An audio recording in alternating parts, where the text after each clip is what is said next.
buenas y bienvenidos a una nueva edición de Cultura Freak. Hoy vamos a hablar de los peligros del espacio. A ver, explorar el cosmos es, sin duda, una de las mayores aventuras que podemos imaginar como especie. Pero, ojo, que más allá de esas imágenes espectaculares de estrellas y galaxias, lo que se esconde es un entorno brutalmente hostil.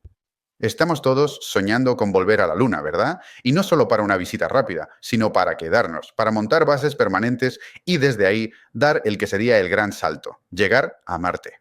Es ese sueño colectivo que nos empuja a ir siempre un poco más allá. La idea de ser una especie interplanetaria es que es potentísima, es fascinante. Pero claro, aquí viene la gran pregunta. ¿De verdad estamos listos para esto?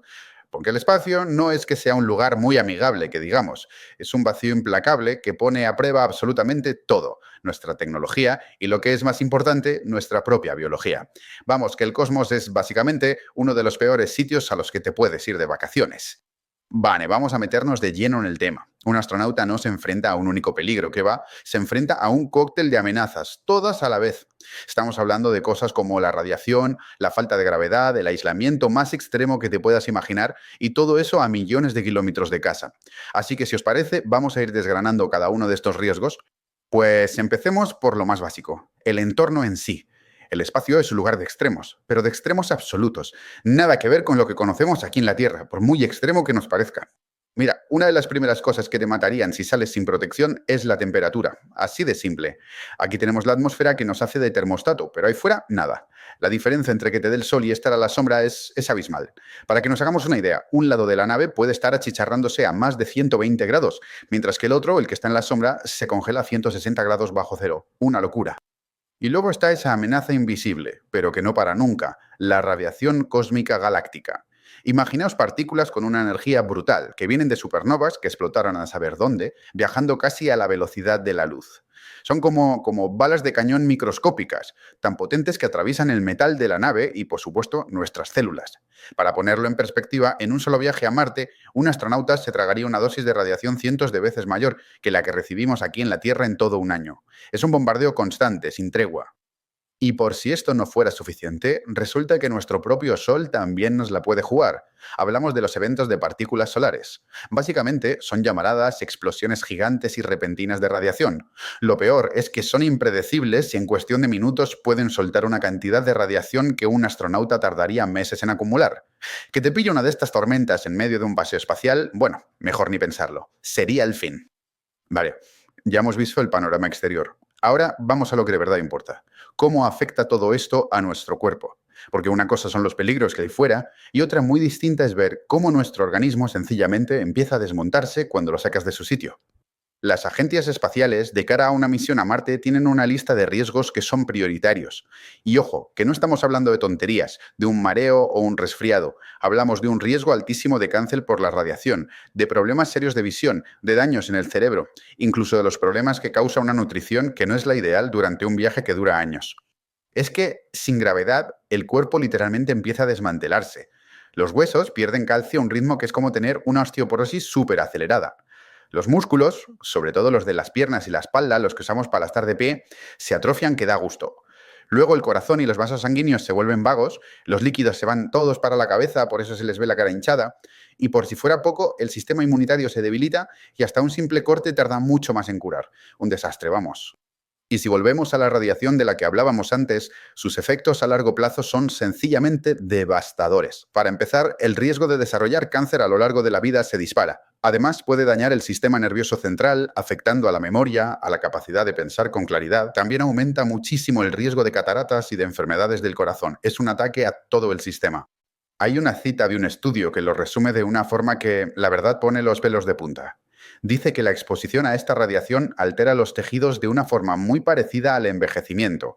O sea, para que nos entendamos, un viaje largo por el espacio, a nivel celular, te hace envejecer de golpe.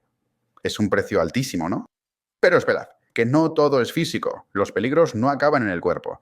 La mente humana y la propia nave, la maquinaria de la que depende la vida, también están sometidas a una presión que es extrema. Imaginaos por un momento estar encerrados meses o incluso años en una lata de sardinas con las mismas 3 o 4 personas, a millones y millones de kilómetros del resto de la humanidad.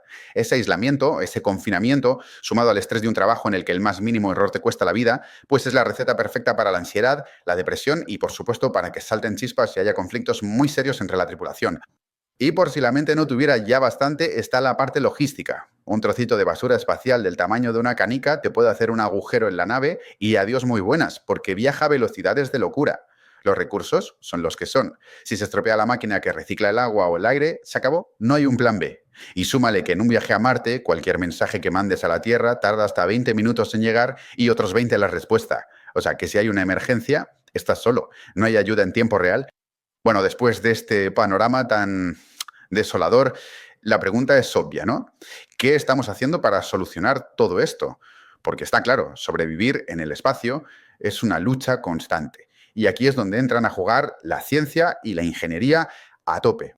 El enfoque que se sigue es muy metódico, muy sistemático. Primero, identificar todos y cada uno de los peligros, como los que acabamos de ver. Segundo, evaluar qué riesgo real suponen para la salud de la gente que va dentro. Y tercero, y esto es lo más importante de todo, claro, poner en marcha contramedidas, soluciones, para reducir ese riesgo al mínimo posible.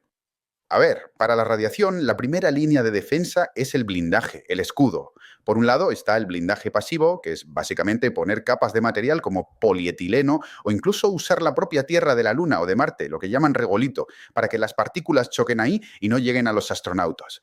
Y luego está el blindaje activo, que esto ya es más de ciencia ficción. Se trata de crear un campo magnético o eléctrico alrededor de la nave que desvíe la radiación, algo parecido a lo que hace el campo magnético de la Tierra. Pero claro, el blindaje no lo puede parar todo. Por eso también se investigan soluciones biológicas, para proteger el cuerpo desde dentro. Aquí entran en juego medicamentos como los radioprotectores, que serían como una especie de crema solar interna que te tomas antes para proteger los tejidos, y los radiomitigadores, que son para después, para ayudar al cuerpo a reparar el daño ya hecho. Muchos de estos compuestos son en el fondo antioxidantes muy potentes. Y si miramos todavía más al futuro, la cosa se pone aún más interesante con la terapia génica. La idea es, ¿y si pudiéramos dopar nuestros propios mecanismos naturales para reparar el ADN? De hecho, ya se están haciendo experimentos en la estación espacial para ver exactamente cómo se daña y se repara nuestro ADN ahí arriba. El objetivo final sería hacernos, pues eso, biológicamente más resistentes. Sería casi como actualizar al ser humano para que aguante el espacio. Y esto, de verdad, sí que es de película de ciencia ficción, pero se está trabajando en ello. La hibernación inducida.